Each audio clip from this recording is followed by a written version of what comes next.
Hello, my name is Stephanie Townsend Ayala. I'm an elder law and estate planning attorney and the proud video host for the El Paso Eldercare channel.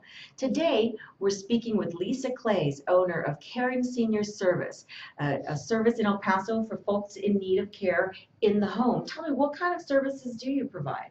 We provide a wide range of services, everything from companion care, that includes card playing, mind engagement, all kinds of mental type situations, but also hands-on care. So bathing, grooming, assistance getting out of bed, making meals, light housekeeping. So what you provide is not necessarily medical services, but more what is conventionally might be termed as sitter services, although there are other terms for it that are better, but that's kind of what we know it as. Correct. Yes, that's right. We provide non-medical in-home care. And in-home can mean a facility, it can mean in your home, it can be in a family's home, it can be in a hospital. So what you're talking about also is trying to keep somebody in their home as long as possible. And I have to say, there's not a day goes by that a client doesn't say, hey, mom is not sick enough to need a nurse at home, but she can't bathe by herself, and she can't cook her meals by herself anymore, and she needs a little help picking up around the house, maybe doing some laundry. Is that the kind of thing that your agency would provide? Absolutely, we can do all of those things. We often do work hand in hand with a home health agency or a hospice agency in the home to supplement the medical side of that. However, we are able to be there up to 24 hours a day, 7 days a week for that loved one.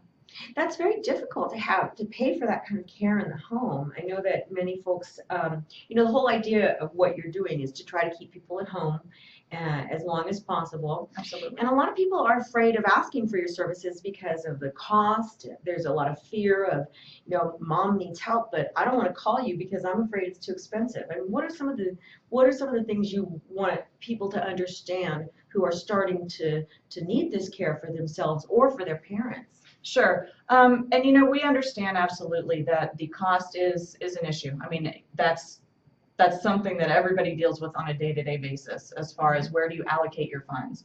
And it really comes down to what are the wants and needs of the family member that we're talking about, and what funds are already allocated through the family, whether it's that person's funds themselves, whether it's children or other family members coming together.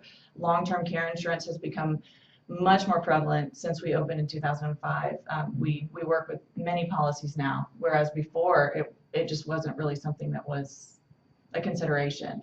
And so there are ways, if you want your loved one at home, or if that loved one wants to remain at home, then looking at the cost of leaving the home versus already being in your home that you already are paying for, and remaining there is really. And it's interesting too, because a lot of people who already have home health care services, they may have home health care services, they need your services in addition to that, because the home health care worker can't necessarily play cards with the person, try to mentally stimulate the person, and they don't have that time. Correct, but they also cannot stay overnight to make sure that that person doesn't fall in the middle of the night getting up to go to the restroom. They also cannot stay for more than just a bath visit or more than just administering medications. That's not how they're compensated. And so for us to be able to supplement that is a big deal for us. What are some of the myths out there about your services that you wish people would know? Well, there are a bunch of myths. There's a bunch of horror stories about things that have happened. I would say the biggest myth is that, as you mentioned before, the term sitter is really not just what we are.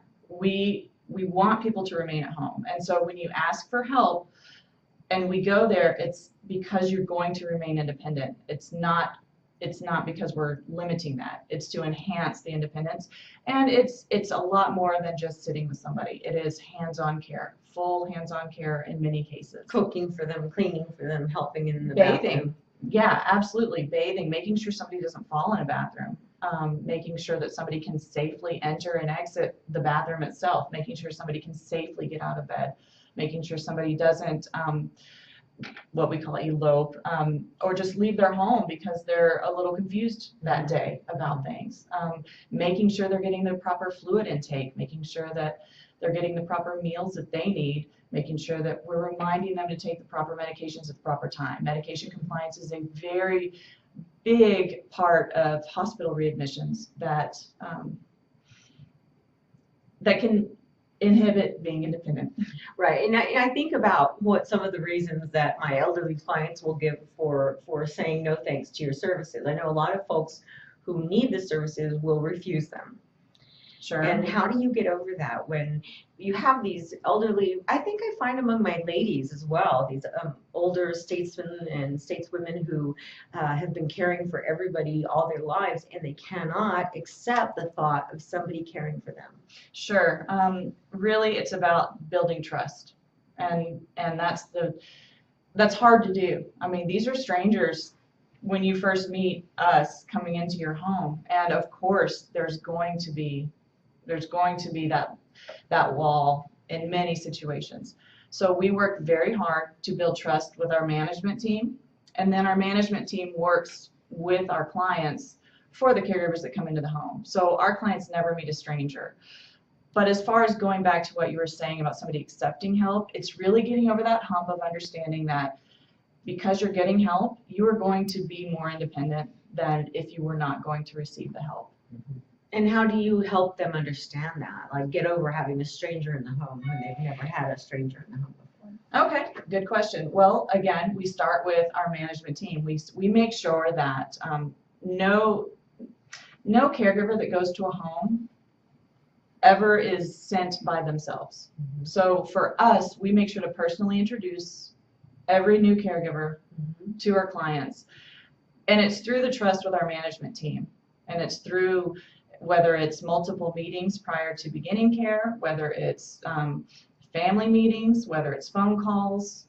There's many ways of working with people, but it really is it's an individual preference and process. It's kind of hard to say specifically just because everybody is so different. Mm-hmm. But you're right. There are many people who all their lives have worked very hard, and it's difficult to turn that perception of receiving help as really being stronger. And a lot of our fiercely independent elder folks, seniors, have been so independent, and they don't want to spend a dime on themselves. A lot of them, they just think they don't want to spend the money. They've lived like little church mouses all their life, and some of them have built up quite a nice bank account because of that. But it's time. How do you get them? Sometimes I try to tell people, well, there's some cognitive dissonance because they're told all their lives to save, save, save, and then suddenly, it's raining now. You were saving for a rainy day, and it's raining now. You try to explain that process. Sure. And what you're saying is absolutely correct. It's about being honest. It's about we go in and we identify the needs through an assessment, and we're honest with them about what the risks are to stay at home without help, and what could be done and what changes in a positive way their life could have using our service versus being displaced. Great. Well, we're going to take a break right now. I'm Stephanie Townsend-Ayala speaking with Lisa Klaes, Caring Senior Service. We'll be right back.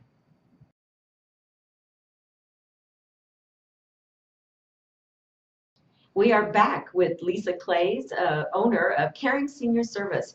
And tell me a little bit, what made you get into this field? Well, this is something that's very close to my heart. I had 3 grandparents that I was able to be close with growing up. 2 of them passed away from smoking-related diseases and all of the things that go along with that, COPD, cancer. So, it was very prominent. You had medical equipment in the home when you were growing up. Absolutely, right. What 6-year-old is adjusting an oxygen tank, usually? Mm-hmm. And then my 3rd grandparent passed away, and she had Alzheimer's, and she had it for quite a long time. So the progression of the disease was something that I was able to witness firsthand and able to see how it affects not only this loved one, but the family around it. And so when the opportunity arose, and really it was through my husband, I have to give him full credit for being the one that that identified the opportunity. I was young and I was scared, but I thought, if there's anything I'm going to do, this is it. So. How wonderful. What a beautiful story. And so you really have your heart in this, and you can see your grandparents in your clients when you're working with them. Absolutely. And that has also led you to do a lot of volunteer work with the Alzheimer's Association. Tell me what's going on. What are you doing with the Alzheimer's group right now? Well, we're raising money for the Alzheimer's Walk, which is October 4th. In fact, we're having a fundraiser today, which is great, and I'll be going there straight from here.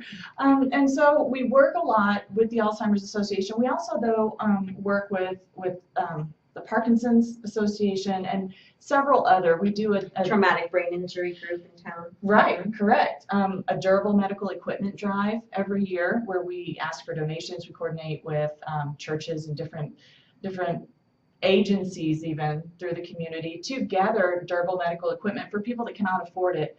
And so we do charity work for people in the community. Yeah. Oh, that's beautiful. And so how does that connect to what you do every day in your business? Okay, well, every day we take care of people. We help people remain independent.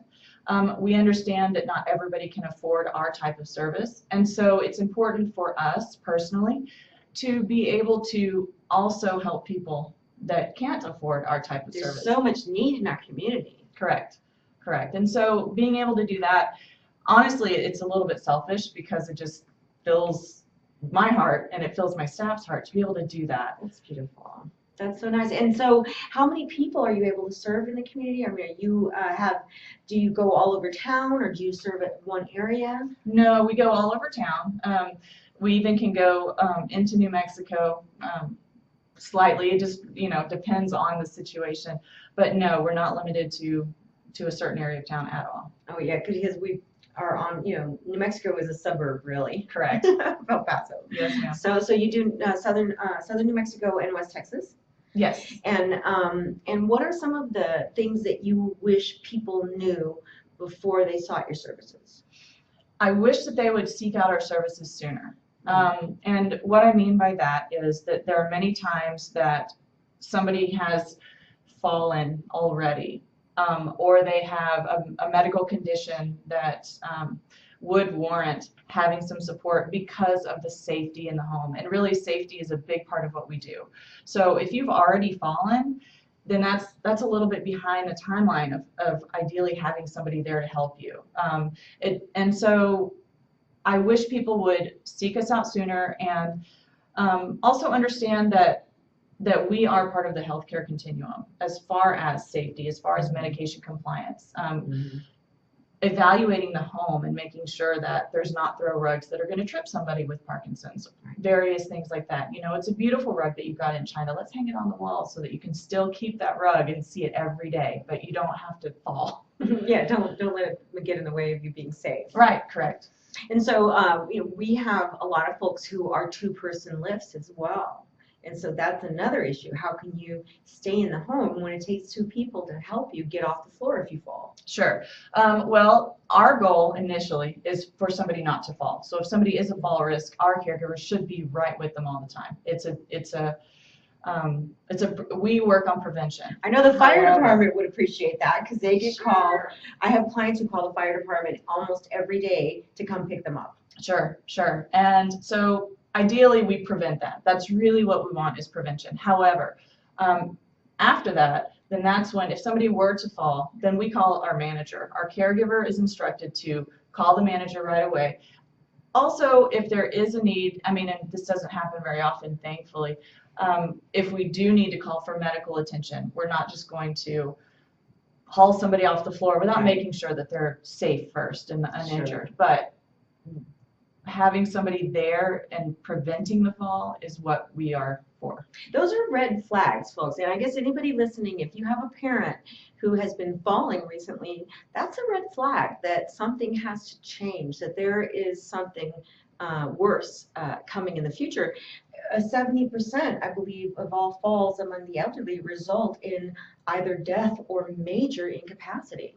Sure. Recovery from broken bones, recovering from torn tendons and joints, and it is very difficult as we age, and we want to prevent that. We also want to prevent somebody laying on the floor for 10 hours or 24 hours waiting for help once they have fallen. And we all have horror stories of that happening. Somebody who's been laying, who had to wait 3 days before somebody came by, and having those little emergency buttons can help a lot too. Sure, and we actually do. We're a provider for those as well, because we absolutely believe in those.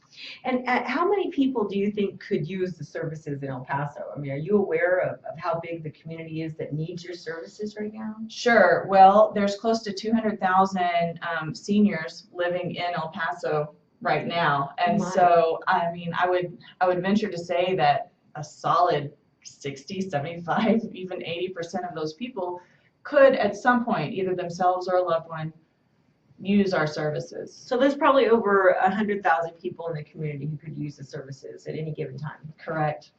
That's amazing, and there's so little resources out there. A lot of people are not able to afford it. A lot of people think that again, the cognitive dissonance of they've been saving their money all their lives, and when you try to get them to start spending it on themselves, sure, then there's a real disconnect. It's amazing as far as many of our clients, you pull up to their home and it's the same home they've had for years and years and years. It's been paid off for 60 decades, years, yeah. Right?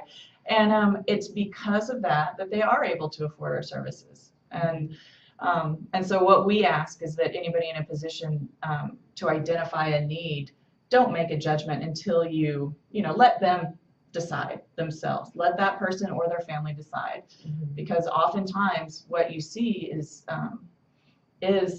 them aging appropriately, aging how they should. And and I've gotten calls from somebody who daughter came to town and didn't like the condition of the house, so she stuck mom in a nursing home. And I mean, that happens. They don't know that there's several steps you take before actually getting to the nursing home. Correct. That you have to try to find services at home first. And then mom's calling me from the nursing home saying, I'm being kept against my will. And so I'm sure you've seen that situation as well. Absolutely. We do our very best to let the person who needs care make all of the decisions that they are able to for their care, and most of the time it's that they want to stay right where they are at home. And our kids are all well-meaning, but they don't always do it the right way. So I guess the most important part is to inform yourself, and you've been so informative today. Thank you, Lisa Klaes from Caring Home Services, for helping being here today and informing us about these wonderful issues. And we'll be back again with the El Paso Eldercare channel. Thanks for joining us today.